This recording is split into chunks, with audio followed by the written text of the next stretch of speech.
예, 안녕하십니까. 빅선의 명상TV입니다. 수련 시작하도록 하겠습니다. 모두 수련 준비해 주시기 바랍니다.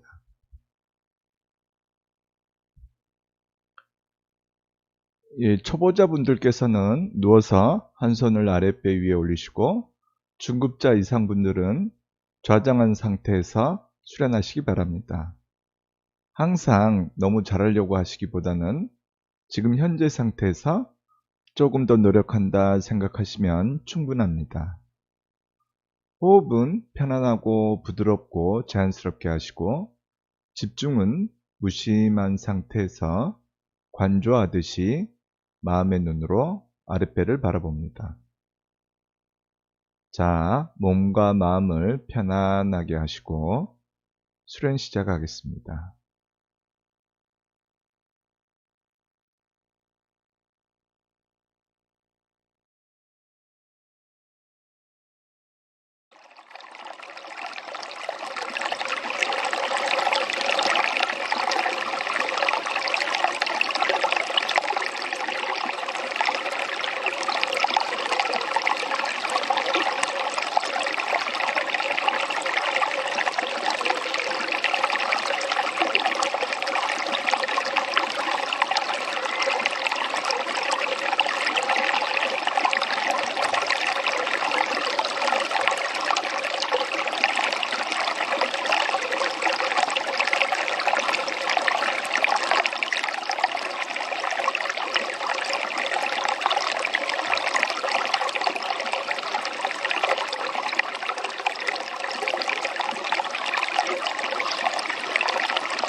서서히 의식을 차리시고 지금부터 약 3분간 오늘 하루 있었던 자기 자신을 돌아보시고 앞으로의 나를 생각해보는 시간을 갖도록 하겠습니다.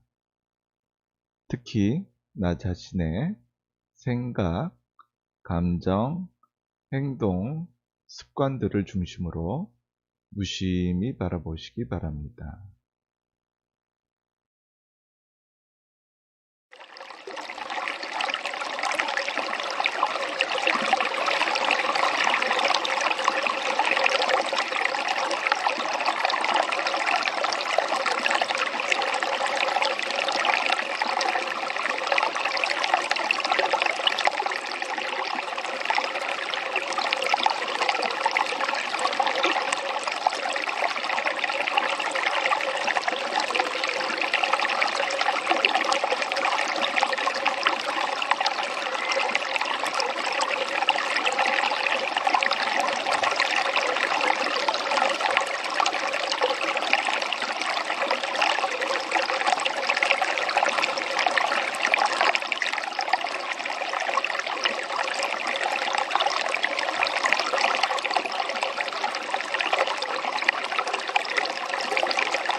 호흡과 집중은 시간과 정성이 필요합니다.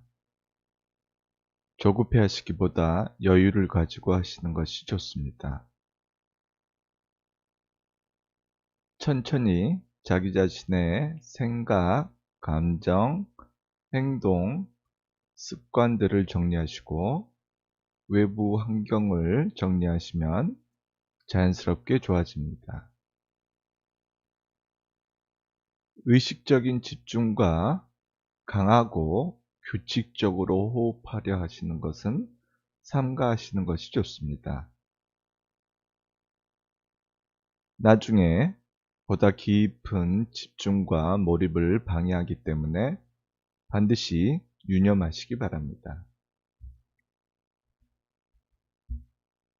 사람은 결국 그 사람의 생각, 감정, 행동, 습관으로 규정됩니다. 이것들을 내가 어떻게 사용하는가에 따라 나의 삶과 나의 인생이 달라지게 됩니다. 수련 마치겠습니다. 서서히 의식을 차리시기 바랍니다.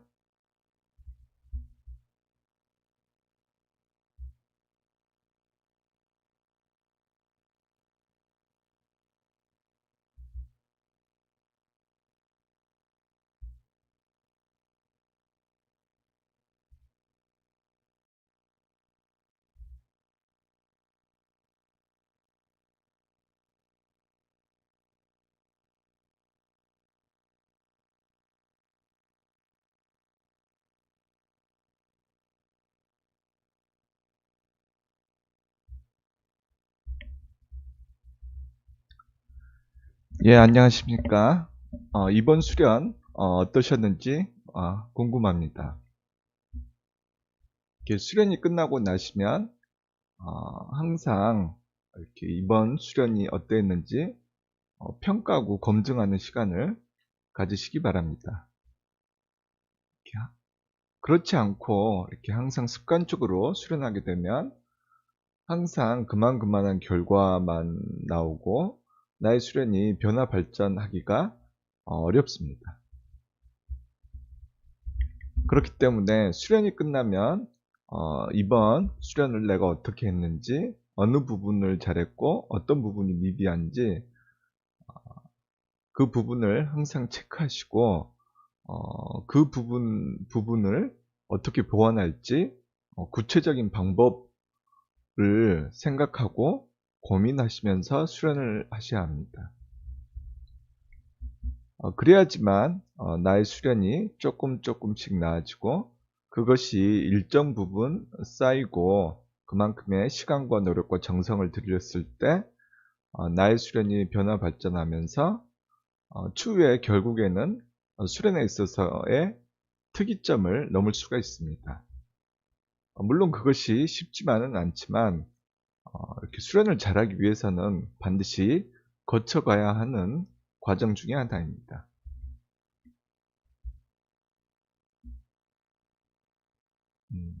그런 의미에서 이렇게 제가 자주 했던 수련의 원칙에 대해서 다시 한번 살펴보는 시간을 갖도록 하겠습니다. 항상 잘 알고 있는 부분이다 생각하지 마시고 새로운 마음가짐으로 처음 듣는다라는 생각으로 듣고 이렇게 바라보시면 이렇게 내가 변하면서 좀 더 새로운 관점에서 수련의 원칙을 살펴볼 수 있는 그런 힘이 생깁니다.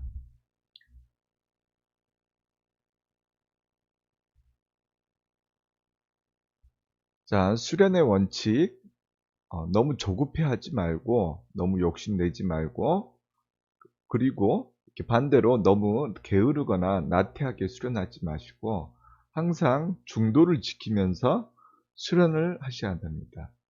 여기서 중도라는 의미는 이렇게 계량적인 계측적인 부분에 있어서의 중도, 가운데라는 뜻이 아니라 내가 집중력이 좋으면 집중이 좋은 대로, 내가 집중하기 어려우면 집중하기 어려운 대로 그때그때의 상황과 그 모습에 맞게 적절하게 하는 것을 중도라고 합니다.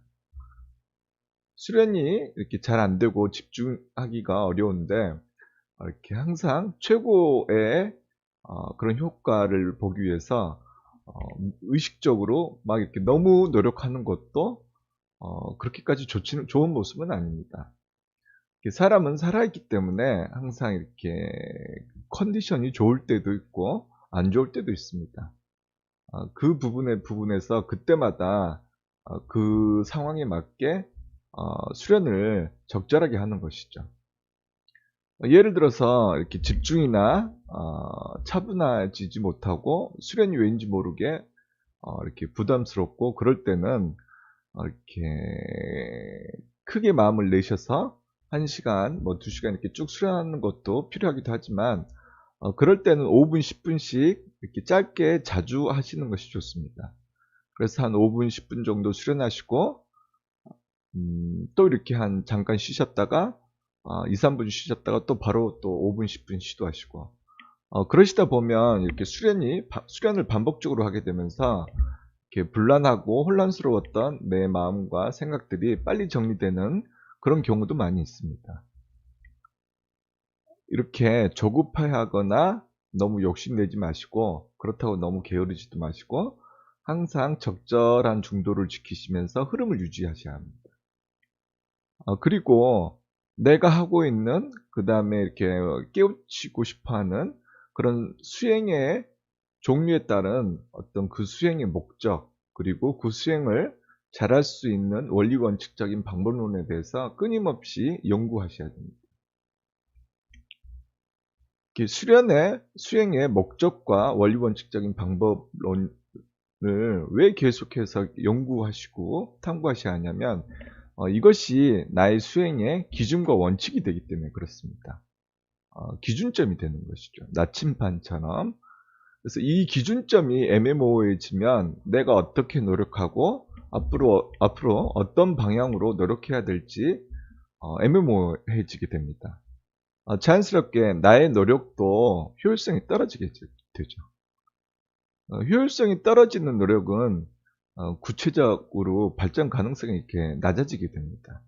자연스럽게 나의 수련이 변화, 발전하고 상승하는 그런 가능성이 낮아지게 되는 것이죠. 이렇게 수행의 목적과 원리 원칙적인 방법론에 대해서 계속 탐구하시면서 나 자신이 구체적으로 그리고 실제적으로 어떻게 수련을 하고 있고 어떻게 생활하고 있는지 객관적으로 성찰을 하셔야 됩니다.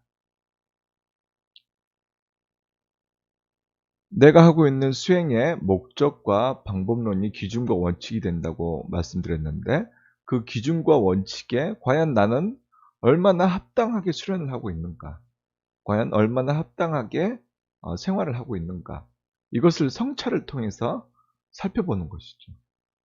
그러면서 미진한 부분은 좀 더 이렇게 보완을 하려고 노력하시고 이렇게 좀 벽에 막힌 부분 같은 경우는 좀 다른 관점에서 생각해 보시기도 하면서 그러면서 나의 수련의 효율성과 가능성을 계속 높이셔야 됩니다. 항상 똑같은 패턴의 노력은 똑같은 결과만 나오죠. 하지만 또한 대부분의 수련자들이 구체적으로 어떻게 해야 되는지를 모르기 때문에 반복적으로 그리고 지금까지 해왔던 대로 습관적으로 수련을 할 수밖에 없습니다. 전혀 다른 관점, 전혀 다른 시야에서 수련을 한다는 것도 이렇게 쉬운 일만은 아니거든요. 하지만 그것이 쉽지 않고 어렵다고 해서 계속해서 해오던 대로 수련한다면 이렇게 그 수련의 의미가 반감될 수밖에 없죠. 계속 시도하고 또 시도하는 것만이 내 수련이 이렇게 변화 발전할 수가 있습니다. 자, 이런 내가 하고 있는 수행의 목적과 방법론에 원리 원칙적인 방법론에 대해서 끊임없이 연구하시고 그리고 이 목적과 방법론을 기준점 삼아서 나 자신이 실제로 어떻게 수련하고 있고 생활하고 있는가 성찰을 하시면서 계속 효율성을 높이셔야 됩니다. 그리고 궁극적으로는 그런 연구와 성찰을 통해서 나온 사안들을 이렇게 가지고 이런 상황에서, 지금 나의 이런 상황에서 어떻게 하면 내가 수련을 좀 더 잘할 수 있을까? 어떻게 하면 내가 수련을 좀 더 잘할 수 있을까? 이렇게 구체적인 방법론을 찾는 그런 관점에서 연구를 하실 필요가 있습니다. 원리 원칙적인 방법론은 많이 있죠. 그리고 이렇게 굳이 다른 사람을 통해서 들을 필요도 없습니다. 하지만 그것을 실질적으로 내가 어떻게 노력하고 어떻게 구체화시키고 현실화시킬 것인가, 이것은 전혀 다른 문제가 되죠. 뭐 예를 들어서 뭐 부자 되는 법, 주식 부자 되는 법, 뭐 투자 잘하는 법, 뭐 이런 방법은 굉장히 많이 나와 있죠. 그런데 그렇게 나와 있는 방법들은 내 것이 아니라 그냥 그런 원리 원칙적인 이야기들일 뿐입니다. 내가 머리로 알고 있다고 해가지고 내가 그대로 실행할 수 있는 것은 아니죠. 그것은 이렇게 활자화되고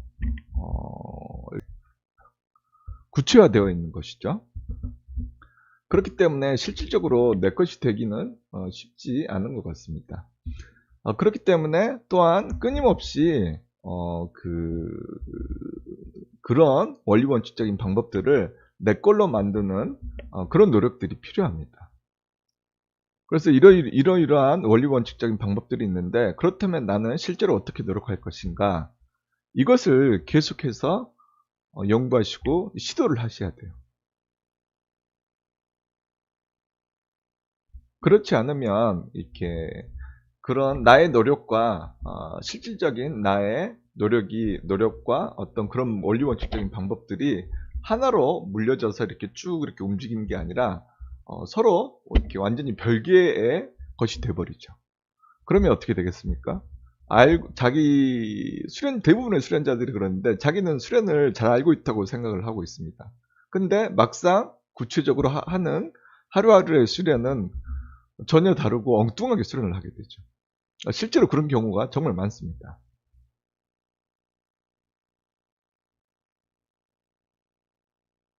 그렇기 때문에 이렇게 수행의 목적과 원리원칙적인 방법론 혹은 성찰을 통한 효율성을 증대시키는 것, 이것과 더불어서 그렇다면 나는 과연 어떻게 수련할 것인가, 이렇게 구체적인 방법을 계속 찾고 연구하는 것이 정말 중요합니다.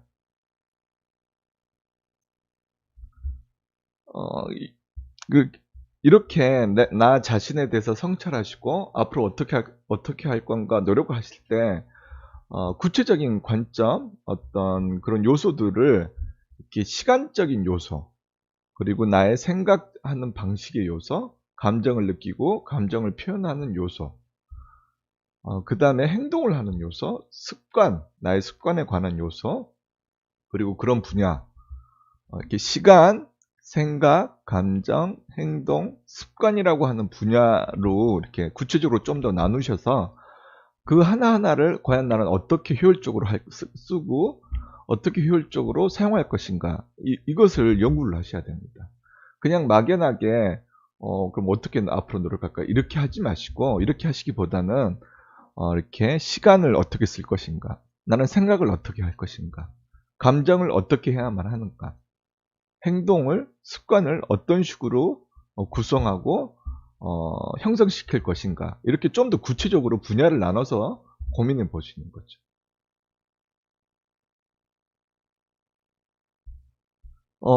이렇게 계속 연구해보고 결론을 내려보면, 저는 그것을 이렇게 틈새 수련으로 이렇게 잡았습니다.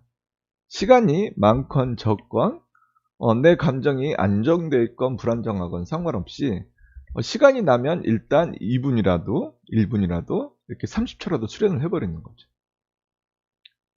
그리고 난 다음에 고민해도, 그 다음에 힘들어해도, 기분 나빠하거나 우울해해도 늦지 않습니다. 그러면 뭐냐면 이렇게 기존에 나와 내가 싸우지 않거든요. 자아 분열되지 않습니다. 그냥 일단 무슨 일을 하기 전에 2분, 1분, 30초라도 수련을 해버리는 거죠. 예를 들어서 아침에 일어나자마자 30초라도 수련을 하고, 출근하고 난 다음에 오전에 업무 시작하기 전에 또 이렇게 30초 1분이라도 수련하고, 점심 먹기 전에, 점심 먹고 난 다음에 오후에 또 업무를 보기 전에, 퇴근하기 전에, 집에 도착하고 난 다음에, 그리고 잠을 자기 전에 30초 1분이라도 이렇게 틈새 수련을 하는 것이죠. 이 틈새 수련이 왜 중요하냐면, 우리의 뇌는 이렇게 생각보다 그렇게 영리하고 그렇게 합리적이지가 않습니다. 어떻게 되냐면, 우리의 뇌뿐만 아니라 우리의 감정, 그 다음에 몸이 이렇게 수련하는 것을 기억하게 돼요. 이게 아주 작은 1분 30초 수련이라도. 그러면 어떻게 되냐면, 우리 뇌는, 그리고 우리의 몸은 어떻게 기억하냐면, 우리가 하루 내내 수련한 것 같은 그런 착각을 하게 됩니다. 그러면 어떻게 되겠어요? 이렇게 수련을 하는 것이 부담스럽지 않게 되죠. 그냥 일상적으로 밥 먹듯이, 그리고 숨 쉬듯이 수련하는 것이니까. 일단은 수련을 잘 하시려면, 일단은 수련하는 것 그 자체가 부담스러워지시면 안 됩니다. 수련을 하는데 내가 왠지 모르게 괴롭고 힘들고 막 의지를 내서 노력해야 된다. 그거는 이렇게 초보자 때는 그럴 수 있지만, 어느 정도 수련을 하신 분이 그렇다면 뭔가 수련에 대해서 내가 정리를 잘못하고 있는 것입니다. 수련이 잘 되건 잘못되건, 내 기대에 만족하건 만족하지 못하건, 그것과는 별개로 수련을 꾸준히 계속 해버리는 거죠.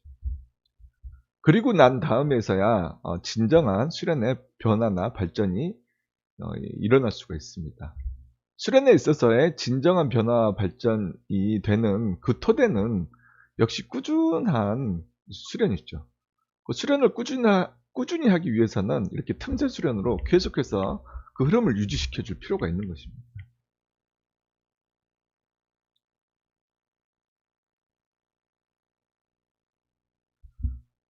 이렇게 노력하시면서 잡념이나 불필요한 잡념, 의미 없는 감정적 동요, 그리고 또한 이렇게 그렇게 가치가 없고 의미가 없는 행동이나 습관은 아주 중요한 부분인데, 뭐 이런 것들은 인정은 하되 우선 중요한 것, 그 다음에 해야만 하는 것에 집중하고 먼저 행하는 것이죠. 인간은 이렇게 불완전하고 분열된 존재거든요. 그렇기 때문에 이렇게 불필요한 잡념, 이렇게 쓸데없는 감정적 동요, 그 다음에 의미 없는 여러 가지 행동이나 습관, 이런 부분이 우리가 인정하기 싫지만 이렇게 할 수밖에 없어요. 그리고 우리 내부에 존재할 수밖에 없습니다. 그런데 내가 이것들을 인정하지 않고 이런 것조차도 없애버리려고 노력하시게 되면, 이것은 뭐냐면 내가 내 자신과 싸우는 그런 모습이 되어버립니다. 내가 분열되는 거죠. 내가 분열되고 그렇게 나누어지면 나누어질수록 나 자신은 점점 더 불안정해지고, 그 다음에 극단적인 성격이 드러나게 됩니다.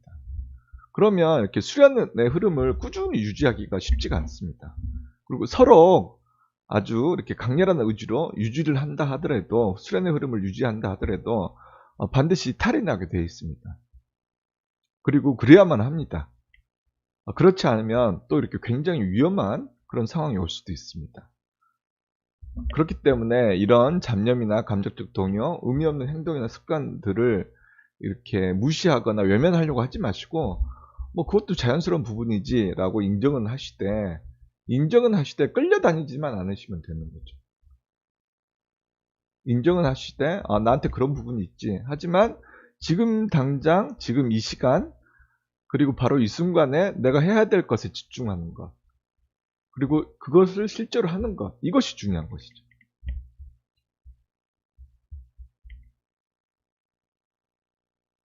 불필요하게 내가 내 자신과 싸울 필요가 없는 것이죠. 그래야지만 이렇게 수련이나 혹은 내가 하고자 하는 것에 이렇게 보다 더 쉽고 편하게 집중할 수가 있습니다. 불필요하게 내가 내 자신과 싸우게 되면 결과적으로 내 자신이 불안정해지는데, 그렇게 내가 원하는 것을 이루기 위해서 노력하는 것이 쉽지가 않게 됩니다.